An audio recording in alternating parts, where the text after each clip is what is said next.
C-130 हो, AN-32s हो, heron drones हो, लॉन्ग रन में एलसीए, तेजस की बात करें, या हम नहीं हो सकता है एक टाइम में इसमें क्या कहते हैं मिराज भी लैंड कर पाए। After some modifications and all you can even possibly land Mirage is there. Rafale possibly can land there, there should not be a problem. So possibly can land there, there should not be a problem. और ये जो एक ये जब आप यहाँ fighters deploy करेंगे तो एक फॉरवर्ड शील्ड बनेगा इंडियन आर्मी के लिए, इंडियन आर्मी की, सेना, मतलब army is not army, Indian मतलब भारतीय सेना के प्रोटेक्शन के लिए, भारतीय सेना के गार्डियन के लिए आपका लद्दाख का फ्रंटियर और आपका पूरा एलएसी का फ्रंटियर इस बेस के बाद और भी सुदृढ़ और मजबूत हो जाता है।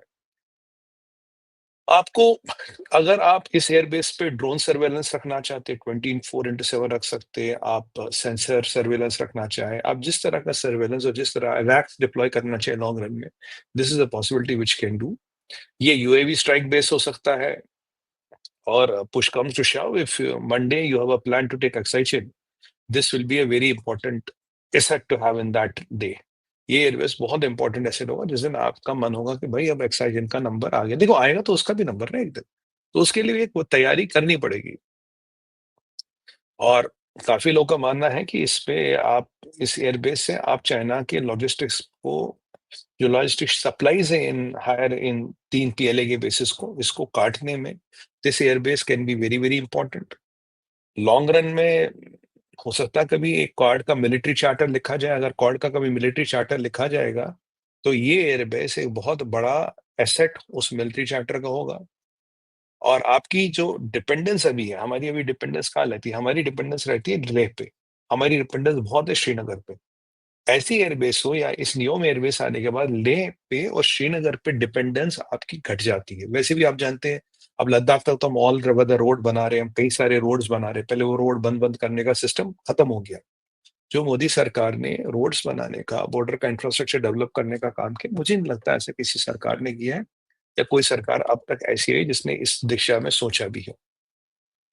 और ये जो अब ये बेस बनेगी, अब चाइना पहले क्या करता था, तिब्बत में बेसेस वगैरह बना के हम पे प्रेशर डालता था।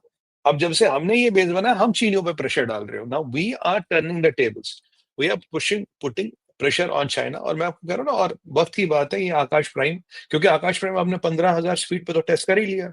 अभी अग्नि अग्नि प्राइम की भी बात हो रही है, कई सारे ऐसे सिस्टम डेवलप हो रहे हैं जो हाई ऑल्टीट्यूड पे चलेंगे।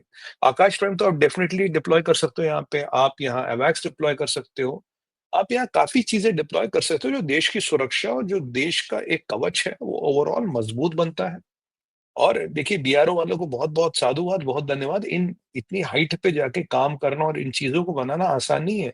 कि पहले एक छोटा सा स्ट्रिप होता था, वो भी पता नहीं ऑपरेशन था नहीं ऑपरेशन था। उसके बाद अगर दौलत वो एक ओडी जो एक हमने चालू किया था वो एक बड़ा अचीवमेंट था, उसके बड़ा अचीवमेंट ये है Nyoma. Nyoma is a bigger achievement than Daulat Beg Oldi. तो ये हमारे लिए देश की यार प्राउड होने वाली बात है, देश के लिए गौरव वाली बातें हैं, और दुश्मनों के लिए मरने वाली बातें हैं, वो अच्छी बात है। तो ये आपको मैं बता रहा हूँ ये हो सकता है। अच्छा, इससे आप कहीं न कहीं 2 लोगों को मैसेज भी दे रहे हो। अब बोलो कौन 2 लोग हैं सुमित भाई? देखिए, एक आप चाइना को मैसेज तो दे रहे हो, साथ में वॉशिंगटन को भी, अमेरिका बहादुर को भी मैसेज दे रहे हो कि भैया आपके रहमो-करम पे ज़िंदा नहीं है। We are not bloody living by on your whims and fancies. ये नहीं कि जो तुम चाहोगे, जब चाहोगे वो होगा। हम अमेरिका को भी एक मैसेज दे रहे हैं, हमें अपनी क्षमता डेवलप करने की बात है। जैसे मैंने आपको कहा, जो हमारा आकाश प्राइम है, किसी ने भी 15,000 फीट पे इंटरसेप्शन करके नहीं दिखाया। HQ-19 बातें तो करता है पर इंटरसेप्शन का कोई डाटा है नहीं, हमने करके दिखाया 2-2। तो ठीक उसी तरह से ये एयरबेस चाइना को तो मैसेज है ही है, चीनियों को। ये साथ-साथ अमेरिका बहादुर डोनाल्ड ट्रंप, श्रीमान बादशाह ज़मान, डोनाल्ड ट्रंप को भी एक मैसेज है, भैया हमारी सॉवरेनिटी पे कोई ट्रेड ऑफ ना करे। कल को आप बोलो कि नहीं-नहीं थोड़ा चाइना के साथ हल्का हो जाओ, नहीं चाइना आपका दोस्त नहीं, एक दुश्मन नहीं है, दोस्त है। तो ये सब चीज़ें नहीं है। We know how to build our military capability and we will build it, Mr. Trump. You like it or you not like it, not. और देखिए, अगर कल को क्वाड का मिलिट्री चार्टर लिखा जाता, अगर अपाचे चिनूक जो मुझे लगता है डिप्लॉय होंगे, तो लॉन्ग रन में एक रास्ता खुलता है, वो है interoperability with the American military. अगर आप यहाँ मान लीजिए ये सूज़ वगैरह डिप्लॉय करते हो, अब मुझे पता नहीं इस हाइट पे S-400 चलेगा नहीं चलेगा, I don't want to comment on that. But सूज़ वूज़ डिप्लॉय करते हो तो आपकी इवन रशियन एयर फोर्स के साथ भी इंटरऑपरेबिलिटी कहीं न कहीं बनती है और ये इंटरऑपरेबिलिटी यार युद्ध के टाइम में और जब आपका दुश्मन चाइना जैसा गद्दार हो, चाइना जैसा मक्कार हो, तो ये युद्ध के टाइम में ये interoperability they are very, very important और ये एक बहुत बड़ा रोल प्ले करती है, राइट? अच्छा, आज तक हमें ये बताया जाता था कि भाई पीएलए अपना इंफ्रास्ट्रक्चर बढ़ा रहा, पीएलए बढ़ा रहा और पीएलए मोदी से क्यों डरता है? आपको पता है why is PLA scared of Modi? PLA is scared of Modi because उनको पता है कि मोदी जी भाषण नहीं देते, ये काम कर देते। इनको लग रहा है कि ये कट कमीशन वाली सरकार नहीं चल रही है यहाँ पे, ये वो कट नहीं, कमीशन नहीं, चाचा-मामा वाली ये सरकार नहीं है, मामा कातरोची वाली सरकार नहीं है यहाँ पे। यहाँ सरकार है जो करके दिखाती है और खोता कब है? जब अनाउंस तब करती है जब हो गया, ये नहीं कि पहले वो हाँ, भाई ये कर दिया, वो कर दिया, अब आपका चल अनाउंस हो गया। अब चाइना में तो साला प्रोपेगेंडा पे चलता है, ये कर रहे हैं, वो कर रहे हैं, ये कर रहे हैं, आपने बना दिया, आपने डिप्लॉय कर दिया, तब आप अनाउंस कर रहे हो। This is very important from Bharat's perspective that you are addressing uh, your concerns and you are announcing them when it is already done. इसे मैं कहूंगा infrastructure retaliation doctrine. Infrastructure retaliation doctrine क्या है? Retaliation केवल हथियारों से नहीं होता, रिटेलिएशन केवल फौज के नंबरों से नहीं होता, रिटेलिएशन इंफ्रास्ट्रक्चर से भी होता। तुम ये बनाओगे, हम भी ये बनाएंगे, तुमने यहाँ एयरबेस बनाया, हमने यहाँ बना और हमारे एयरबेस तुम तीनों को ठोक देंगे।